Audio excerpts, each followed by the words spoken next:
Eu quero já introduzir esse sermão de hoje, colocando para os irmãos uma questão que, às vezes, as pessoas fazem para mim. Pastor, você tem dúvidas? Espera-se que um teólogo não tenha dúvidas. Várias vezes as pessoas perguntam isso. Vocês que estudam teologia, que dão aula de teologia, vocês têm dúvidas? Tem alguma dúvida da Bíblia, coisas assim? Irmãos, deixe-me confessar para vocês nesta manhã que, em primeiro lugar, há dois tipos de dúvida. Há aquela dúvida de fé, que é uma dúvida mais existencial, e existe a dúvida doutrinária, questões da Bíblia que para nós não estão claras ainda. Eu confesso perante a igreja que os dois tipos de dúvidas sempre se encontram à minha disposição e sempre me assaltam. Dúvidas doutrinárias, ou da Bíblia, eu digo assim, até hoje é difícil eu entender como é que 2 milhões de pessoas deixaram o Egito e cruzaram ali o Mar Vermelho. Historicamente é complicado entender isso aí. Eu não sei se aqui eu vou ter alguma explicação. Como é que uma mulher virgem pode ter dado à luz a um filho? Eu não sei. Mas isto não é o suficiente para me fazer duvidar da seriedade da Bíblia, porque a Bíblia tem muitos elementos que confirmam a sua origem divina, histórica, e eu não preciso agora ter todos os detalhes esclarecidos para crer nesse livro ou descrer dele. Entendem a questão? Toda a ciência é assim. Há muitas coisas sobre a teoria da relatividade que não foram ainda explicadas. Nem por isso você vai jogar fora tudo que Einstein falou ou deixar de acreditar em Einstein. Isso eu estou falando para aqueles que são céticos. Então, mesmo que haja coisas da Bíblia que eu ainda não tenha explicação, um dia eu terei. Mas daquilo que eu já tenho explicação, tenho a informação suficiente para saber que esse é um livro de Deus. Mas há muitas coisas que ainda são misteriosas. A natureza do Espírito Santo, a própria natureza de Cristo, que era ao mesmo tempo divino e humano. E quanto às dúvidas de fé? Sim, eu também as tenho. E eu sei que vocês também têm. Às vezes nós fingimos que não somos assaltados por essas dúvidas, mas elas vêm. Por que Deus permitiu a morte de uma criança tão jovem, desbravador, afogado, num campuri? Eles oraram antes de sair de casa. Todo mundo orou. Fizeram oração, fizeram um culto. E na hora do acampamento o menino morre afogado. Por quê? Por que Jesus ainda não voltou? Eu sempre gosto, quando tenho oportunidade, de conversar com alguns dos irmãos aqui que já são jubilados. E eu aprendo muito com vocês.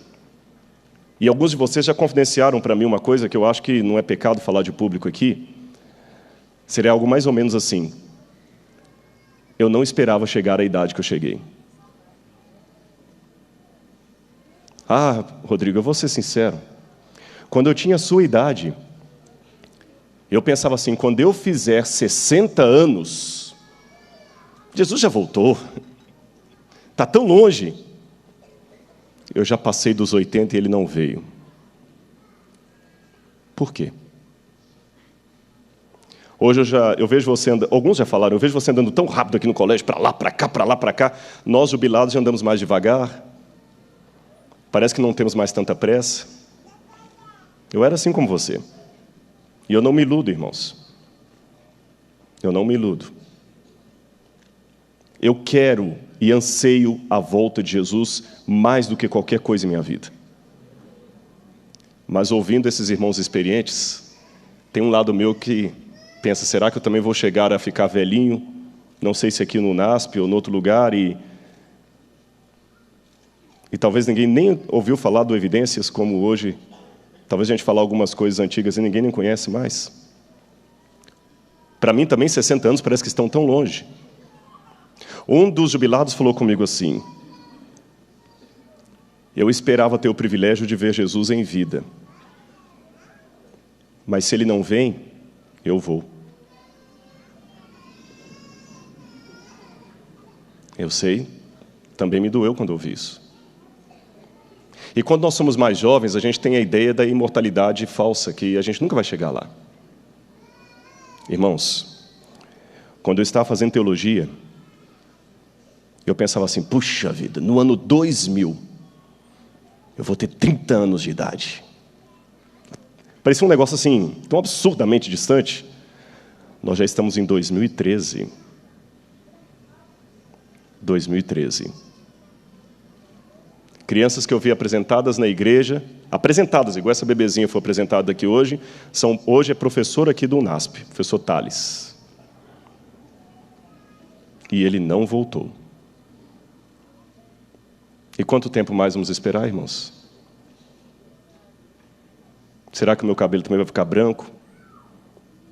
E ele não vai voltar? E eu me pergunto, Senhor, até quando? E quando uma tragédia acontece, aí a pergunta fica mais redobrada. E você que está em casa também, faz essa pergunta. Quando recebe a notícia de um câncer, quando recebe a notícia que um filho morreu, onde é que está a promessa dele? E quando a Patrícia estava cantando aqui, eu fiquei pensando na letra dessa música, fiquei pensando, ele é fiel? Como dizer para alguém que ele é fiel quando teve a casa assaltada, uma filha estuprada? Eu quero tratar desse problema hoje, porque talvez eu estou falando nessa manhã para alguém que está justamente com esses assaltos. Eu não tenho muito problema com as dúvidas teológicas, como eu falei com vocês, porque eu sei que são um mistério. Entender a natureza do Espírito Santo, só na eternidade. Entender como é que Maria, virgem, deu à luz a uma criança, só na eternidade. Aqui o máximo que eu posso é especular, e como não devo especular, eu nem perco tempo com isso. Saber como é que Deus tirou 2 milhões de pessoas do Egito e passou pelo Mar Vermelho, se não tiver nenhum achado arqueológico que me esclareça isso, tudo bem, eu deixo para a eternidade. Mas as dúvidas de fé são mais complicadas. É quando você recebe uma notícia que você não queria. Como é que eu posso cantar que Ele é fiel? Será que a música que foi cantada nessa manhã é uma música que procede ou é um mito? O milagre de Jairo me ajudará a responder essas questões. Eu queria que os irmãos abrissem comigo a Bíblia, no Evangelho de Mateus, capítulo 9. Ali está com um errinho, é verso 18 em diante, não verso 19. Mateus, capítulo 9, versos 18 em diante. E pense nisso enquanto nós vamos lendo esse texto. Por que Deus não é tão óbvio? A gente prega sobre o milagre dele mandando um anjo para tirar Pedro da prisão, não foi isso? Foi ou não foi? Pedro não estava preso, e o que aconteceu? O anjo de Deus veio poderosamente e libertou Pedro da prisão. E por que não libertou João Batista?